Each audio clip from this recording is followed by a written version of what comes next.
जब देखा नाचल गावल इहे लौकेला घर के तारा काम खाना बना के देंगे मैं ये काम लागू बानू कारी समझ लो ना ना खाना कहे के तारा के नाचे खातिर ले आए बने हम ससुरा में आए नाचे गाए खातिर सब आदमी देखता केहू का कहता का कहता तू न कहत रे कि दुगना नहीं तो खाइम तो मर हाँ जाई त रानी कन्या बन के घर में रह है का बन लड़ू हमार लागत है सास हड़ू अरे 24 घंटा ढूंढो में ये सासू हमरो हो बना खाई अपना भतरा के कमाई लजाई खाई अपना भतरा के कमाई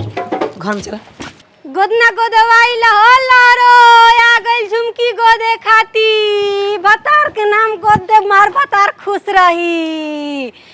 ए पप्पू चाची रउआ बियाह नहीं की कइले का बेटा के अपना अरे भइल बा परसों के कोनी आइल बा कोन के तू झोटा के पत्तो हड़ू का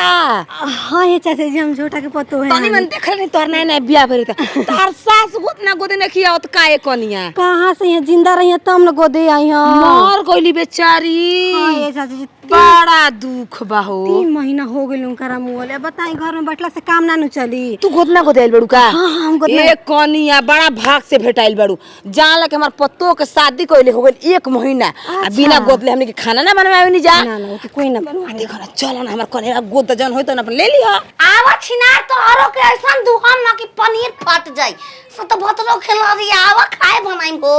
खाए बनाइम घती हो जगे सता को तो लबर लबर जीप चल तो सोएवा के नीचे घुस दबा के मुंह दे दबा के कोन रे मोर कहीं के माना न के लिए बनी कि घर में निकल के पाऊ पाऊ कौन है? करके की हो रे तो माई घर में बंद कर रहे रे नतिया नतिया सरवई लाज शरम नहीं के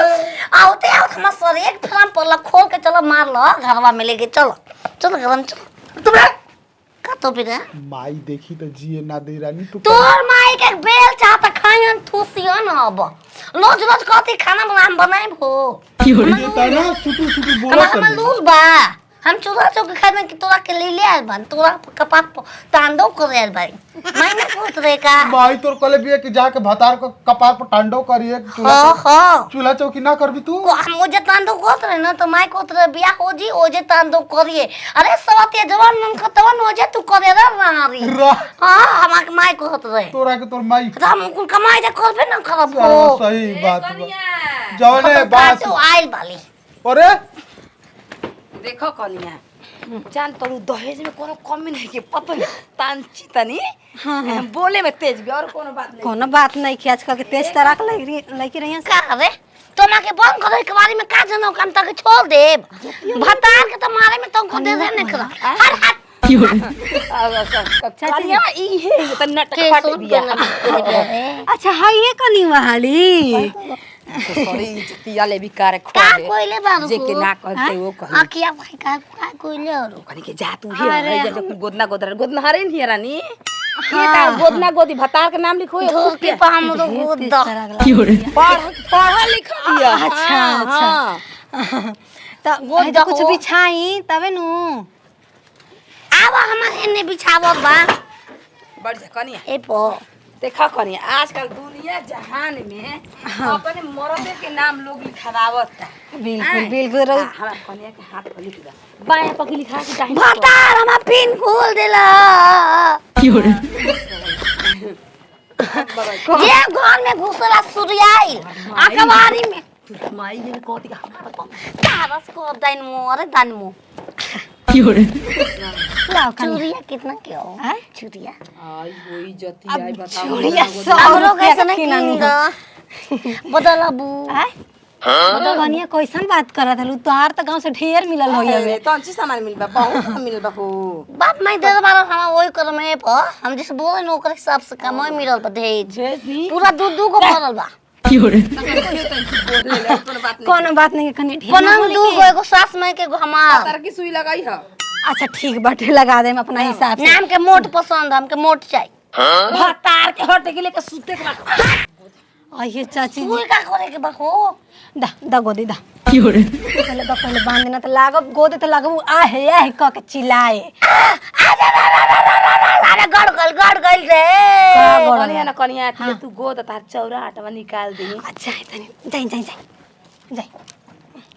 का बानो तार हां का हाथवा बाना तनी ताकि जब गोदी में तो हाथ बानो जरा हो का हाथ बनून जले तोरे दा कनिया गोदी दा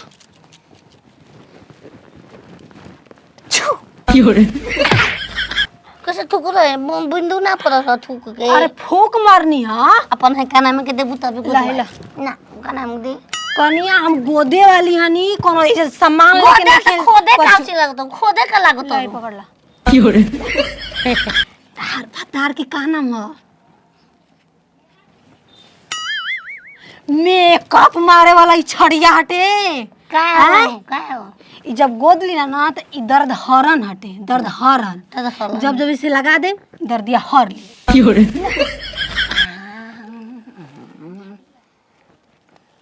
निकाला मुंह में से कटक देना धर धर पड़ मर्द के का नाम है तोर माई भी आती आ जा वैसे चूड़िया के हेजा सजा कोइले है बता पागल आइल बड़ू कबे के तू गाड़ी देता रू आय हेजा करब तबे ना हेजा गुद कपड़ा पूत गइल बा कहां का पर ए बोला कि मैं टप टप खून बहता टप टप लालका सेंदूर कनी है गर्मी इतना बाई से चुवत हटे तारो भतार के घरे चुवते होई जा के लोकल लबनी भइले अरे ऐसन गोदब गोदनमा हो ऐसन गोदब गोदनमा जीवन भर भूलै बुना दोसरा से गोदबै बुना हो कि ऐसन गोदब गोदनमा हो आई हो तो आई हो ए जा गोदम भतार के नाम बताओ भतार के नाम का हटे तारा हमारो हां ओको नाम ना लिखवाई भो हम अबे झगड़ा को के आइल ओको नाम काहे लिखवाई भतार से दिन में झगड़ा रात के रगड़ा होला ना रात में खेला बेला होला वो करे नहीं जाननी के रोज लाती के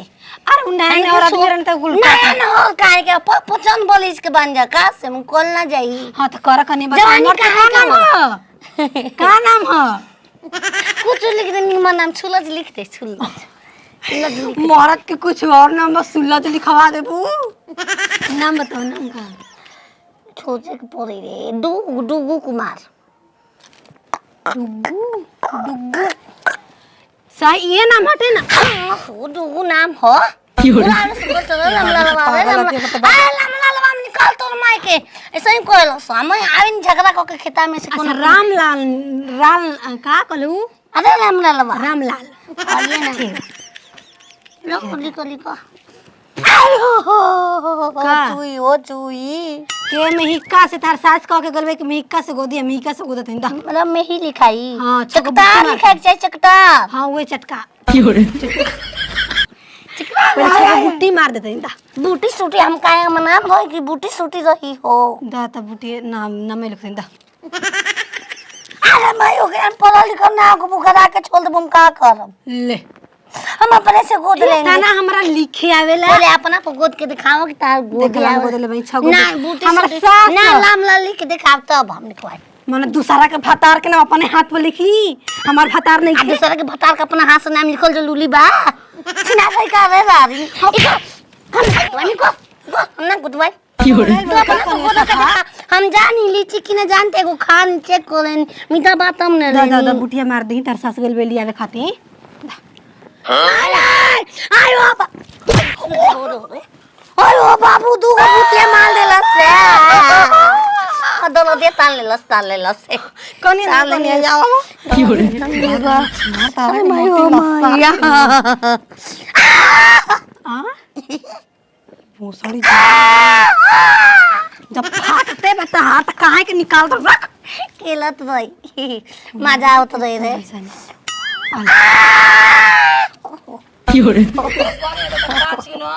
मरचा डाल दे धमा डाल दो ई में बात बतिएले बड़ू चाची जी अब कर ना टंकी करतन हो कहो छोटा के फोटो बतावा हम फोटो हम गोदे ना आइल बनी कि मार खाए खाती आइल बनी तू ही बताओ तो चाची और नहीं तो का हम पप्पा मां जहां दे धक ढोर की ता दूध दे तू जा गोदना ना कर जा के देखो बोटी मरले मानी 10800 रुपया आई हो माई दूसरा बोटी के 800 रुपया और ही नहीं तो का इतना रुपया सोनो से बुट्टी महंगा हो गइल नतला हो बाबू ना मुंह सड़क को बकर कहत हम निकालते धर धर हो गलो घुसा के तो ठीक हो गइल कोबे की ना तो करती ऐसे ए फुसरी का बार देल छिनरी नाम हो गइल ना चल पूरा फुसरी का बार गई खाना ना पहले 800 रुपया दी चाची जी क्या कबारी में सुते तो ना कुछ कबरेला भूसरो कबरेला दलद पागल भूसरे चिपावत रनिया ए हम का देख के बियाह के लिए चाची हे जाग गोद हे दोनों जमाना में गोद दाव कर उठावा साया उहु पर मार दी दुगो हां ठीक बुट्टी काहे चल गइलू आ वा खोली कछवा डाल पहले हैंडल बुला जाय जी देख के ओसन तोरो ना होई